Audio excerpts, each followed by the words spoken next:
Fala galera, tudo bom? Olha só, vou fazer aqui uma análise, vou fazer uma reflexão e ensinar aqui uma ferramenta para as pessoas também a ganhar dinheiro com o mercado em alta ou em queda, tá? Então, o Ibovespa teve um desempenho aí nesse ano de aproximadamente menos 42% e eu vou trazer aqui as 5 empresas que tiveram o melhor resultado relativo, ou seja, quando comparado ao Ibovespa, aquelas empresas que ou subiram ou caíram menos, tá? Então, dá uma olhadinha aqui nessa lista que eu vou mostrar.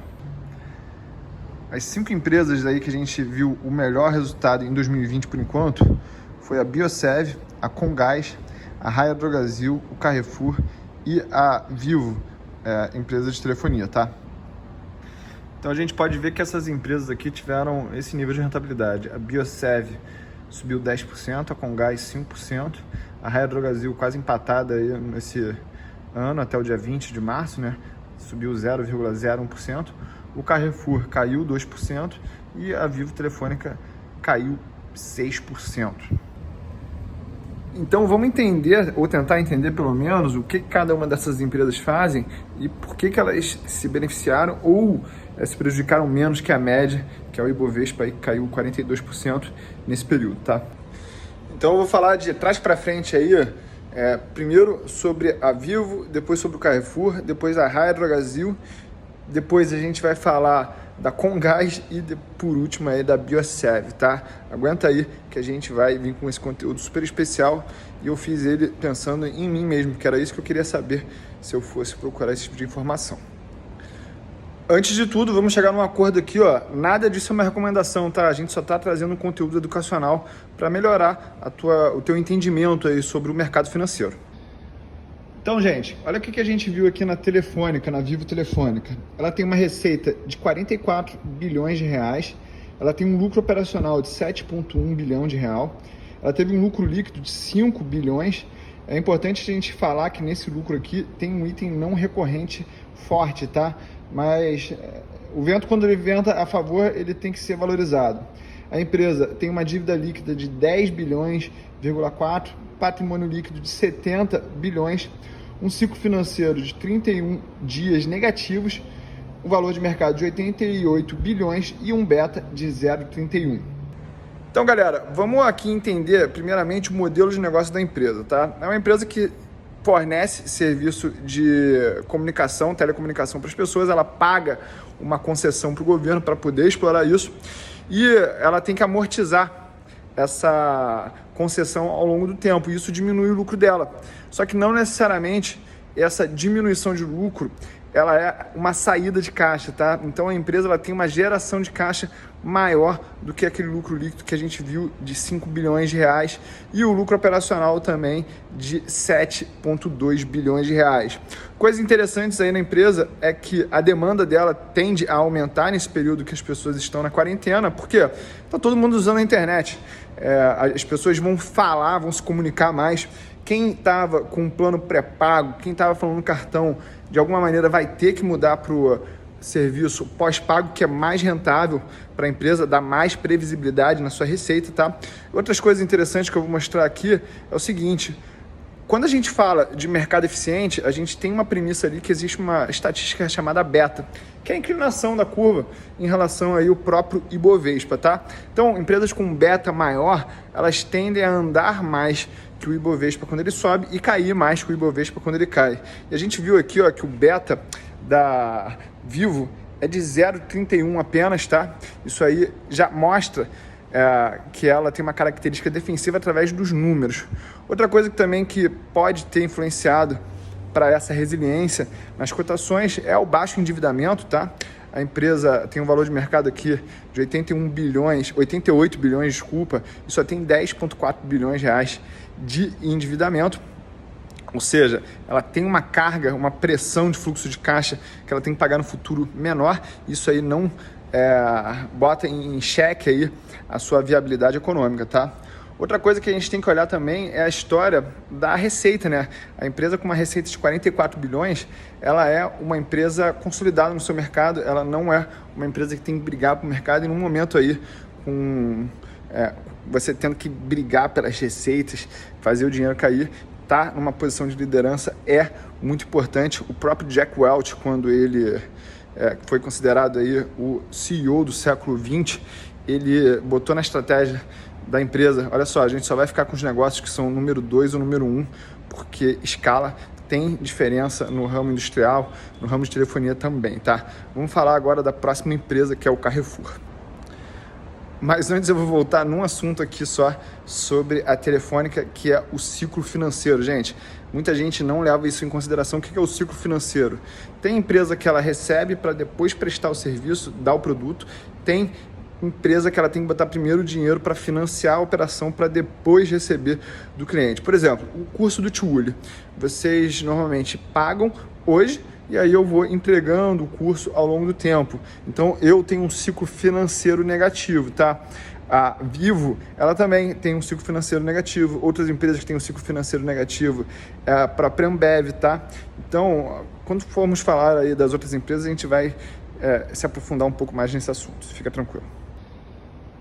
Então, galera, a quarta empresa aí com o melhor desempenho na bolsa nesse ano, acima de R$500 mil de liquidez, é o Carrefour Brasil. Ela teve uma receita aí de R$60 bilhões nos últimos 12 meses, um lucro operacional de 2,7 bi, um lucro líquido de 1 bilhão e 13 milhões. Ela tem uma dívida líquida negativa, ou seja, ela tem caixa. Isso aí é muito importante nesse momento de pressão nas empresas, do ponto de vista financeiro, tá? A gente tem um patrimônio líquido de 13,5 bilhões, um ciclo financeiro de 10 dias, um valor de mercado de 45 bilhões. E aí o beta, a empresa, como abriu aí o seu capital há pouco tempo, ela não tem um beta de 60 meses, tá? Aí, galera, a gente vê que a atratividade do negócio do Carrefour nesse momento deve-se aí as pessoas fazendo estoque de alimentos em casa. É um produto essencial, o varejo de alimentos, então a gente nem está contando com a hipótese aí disso parar de ser abastecido, tá?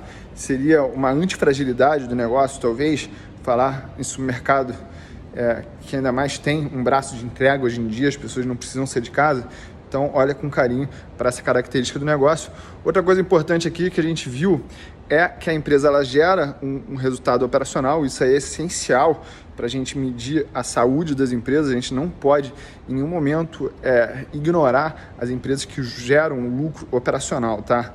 Lembrando, às vezes a empresa ela pode gerar um lucro operacional, ter um prejuízo financeiro e aí ter um resultado final de lucro líquido aí negativo, mas não significa que a atividade em si ela é ruim, tá? Outra coisa positiva que eu vi nessa empresa é que ela tem uma dívida líquida negativa, ou seja, ela tem caixa. E aí, em momento de estresse financeiro, gente, os investidores eles sempre vão privilegiar aquelas empresas que têm menos exposição ao endividamento, porque, mais uma vez, isso é menos pressão no fluxo de caixa futuro, beleza? Ou é flexibilidade para a empresa, caso ela precise, ela se alavancar para fazer juiz aí a uma necessidade de fluxo de caixa que ela não esperava. Outra coisa que a gente pode falar aqui é o ciclo financeiro, apenas 10 dias, tá? Diferentemente aí de uma construtora normalmente ela tem um ciclo financeiro de 150, 200, 300 dias. Isso significa que o sócio põe o dinheiro hoje, ele só pretende recuperar aquele fluxo de caixa daqui a 300 dias, tá? Quanto maior a incerteza, mais arriscado isso é, porque você não sabe se você vai receber esse dinheiro de volta, se aqueles valores que você pretendia receber, se eles serão realmente executados. Então, quando a empresa ela trabalha com um ciclo financeiro de 10 dias, quer dizer que ela só tem que botar 10 dias do capital dos sócios ali para financiar a operação. Isso, em alguns mercados, chega a ser zero, né? Algumas vezes 2, 3 dias negativos. Então, a gente pode medir a eficiência operacional de um negócio em relação aí ao seu ciclo financeiro, tá, gente? Outra característica que a gente não pode ignorar aqui também é o tamanho da empresa. Ela tem um valor de mercado de 45 bilhões e isso quer dizer que, mais uma vez, os investidores vão preferir os negócios grandes porque eles têm uma relevância maior. Tem aquela história do too big to fail também, a gente não pode ignorar isso.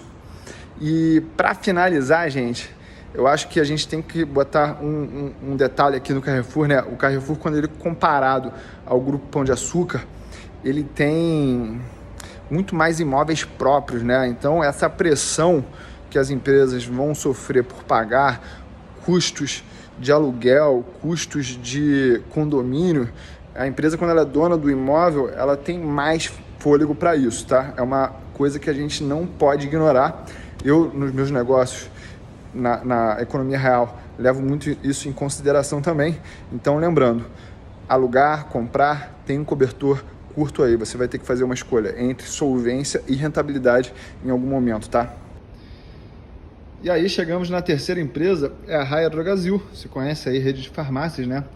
Fechou com uma receita de 17 bilhões, um lucro operacional que a gente chama de EBIT também, que é o Earnings Before Interest and Taxes, de 1 bilhão 118 milhões, um lucro líquido ali de 772 milhões, uma dívida líquida de 872 milhões, que está aí super controlado quando a gente fala de um patrimônio líquido de 4 bilhões, ciclo financeiro 60 dias, valor de mercado de 37 bilhões e um beta de 0,24, tá?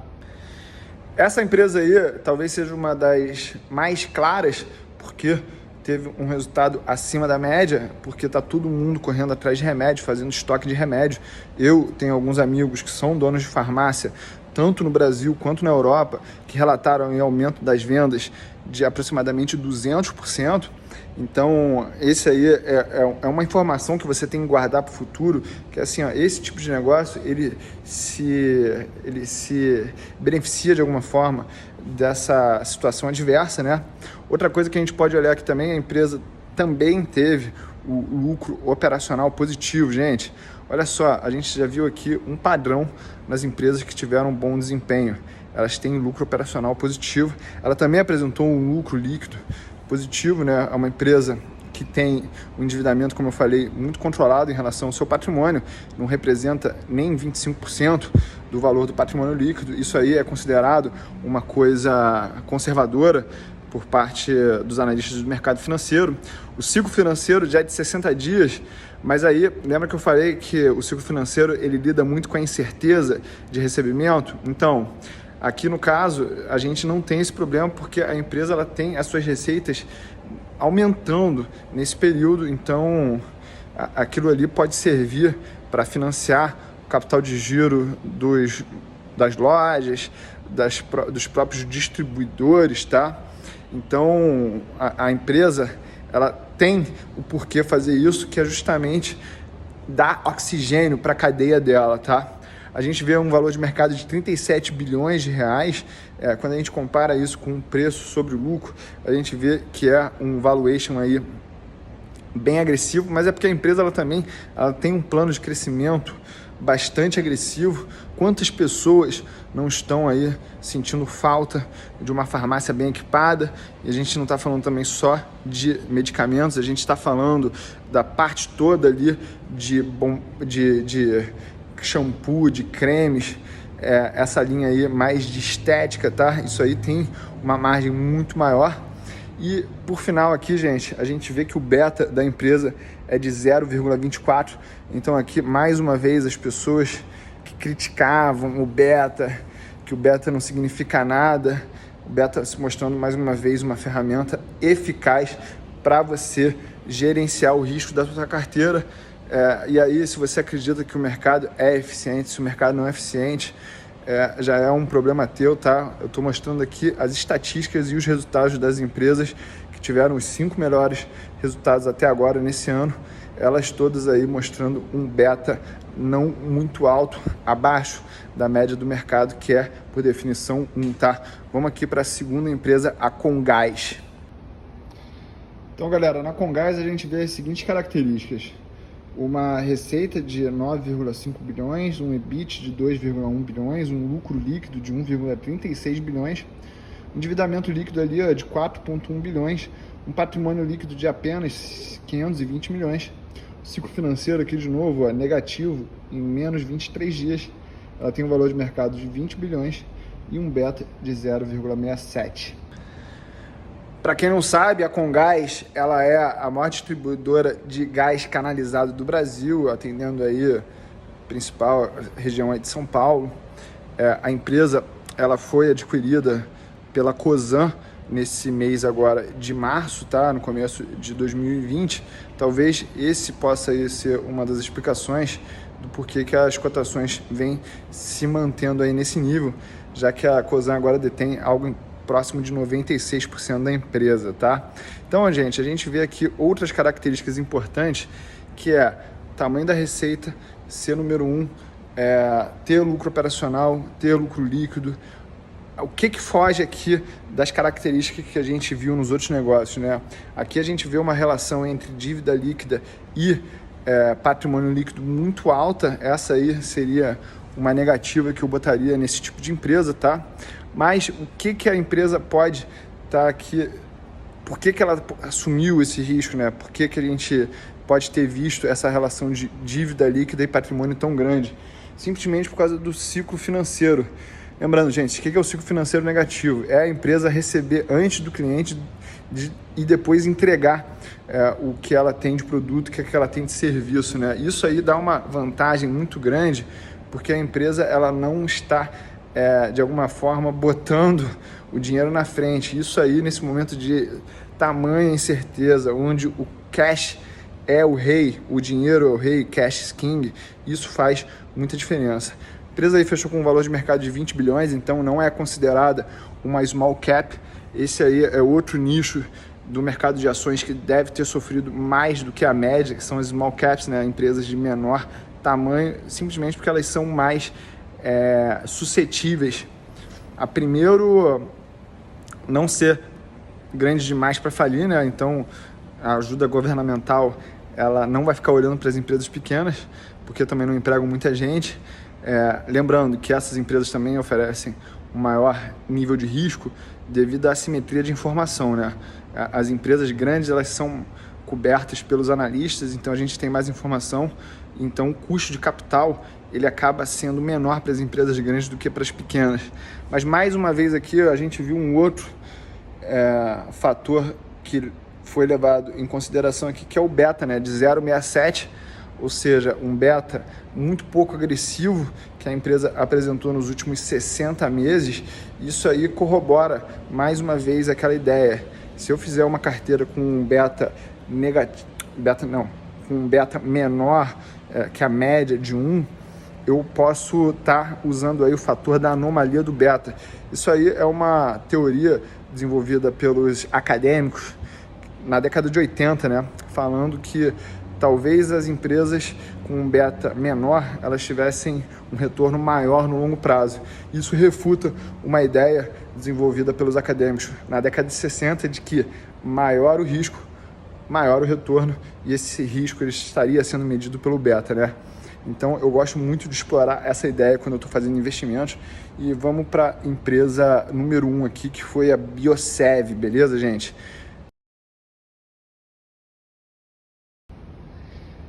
E aí, gente, quando a gente acaba olhando para a Biosev, quem foi a empresa número 1, a gente acaba vendo que tudo que a gente falou acaba não acontecendo igualzinho, né? Então, a gente viu uma receita aí de 5,9 bilhões, um lucro operacional de 373 milhões, um lucro líquido negativo de 776 milhões, uma dívida líquida ali bastante alta de 5,6 bilhões, principalmente quando a gente compara com o patrimônio líquido de 222 milhões, um ciclo financeiro de 111 dias, um valor de mercado de 3,1 bilhões e um beta de 0,88. Para quem não sabe, a Biosev é uma empresa do setor sucro-alcooleiro. Ela produz tanto açúcar quanto etanol, tá? E me surpreende, porque eu nunca pensaria que essa empresa estaria em primeiro ali. Por quê? Queda do petróleo, eu imaginaria que ficaria mais competitivo para o etanol, então a empresa se dá mal por causa disso.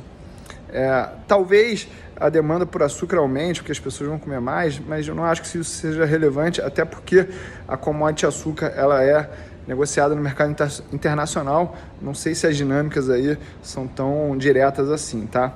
A empresa teve, sim, um lucro operacional positivo, mas um prejuízo no seu lucro líquido. Isso significa que ela deve ter tido um resultado financeiro negativo, tá? Então, fragiliza um pouco a estrutura de capital da empresa.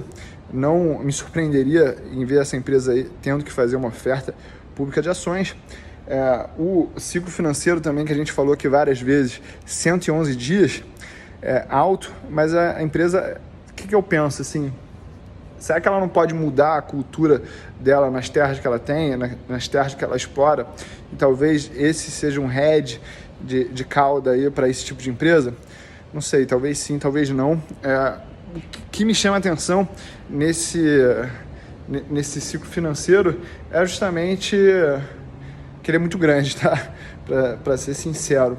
E aí, por final, o beta de 0,88 é a única coisa que corrobora com o que a gente vinha falando aí em termos de risco, mas eu tenho aqui mais uma informação para vocês que talvez tenha mascarado um pouco desse resultado da Biosev aí em primeiro lugar até agora no ano de 2012 em termos de rentabilidade. Vou mostrar aqui para vocês agora, tá?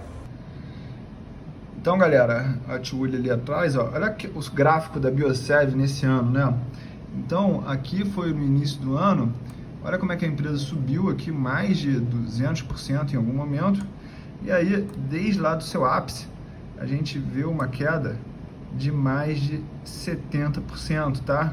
Então, talvez a empresa esteja nessa posição aí, não porque ela seja boa, mas porque ela subiu tanto que ainda não deu tempo de cair tudo.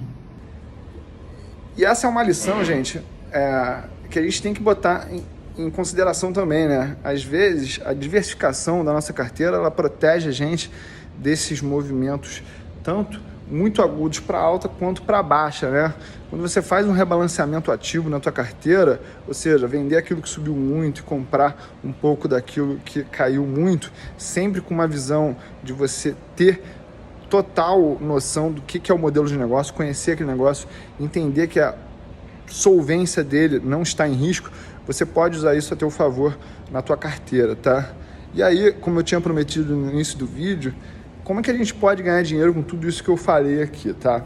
A gente pode usar alguns fatores que o mercado financeiro ele nos fornece para fazer uma carteira mais conservadora e vender através do aluguel de ações o BOVA11, né? Isso aqui não é uma recomendação, é só uma ideia do que a gente pode fazer, mas qual que é a estrutura conceitual por trás disso? Eu compro uma carteira diversificada com o beta baixo, tá?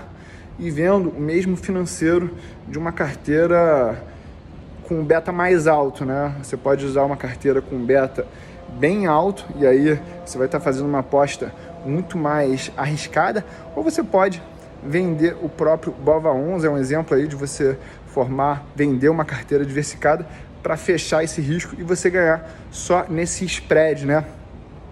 Essa é uma operação muito mais complexa que o usual, tá fora daquele arroz e feijão que eu sempre falo aqui para vocês tentarem usar na hora de investir, mas eu me sinto aqui na obrigação de mostrar todo o estojo de ferramentas que o investidor pode usar na hora de investir, se proteger de uma crise ou usar a crise como oportunidade, né?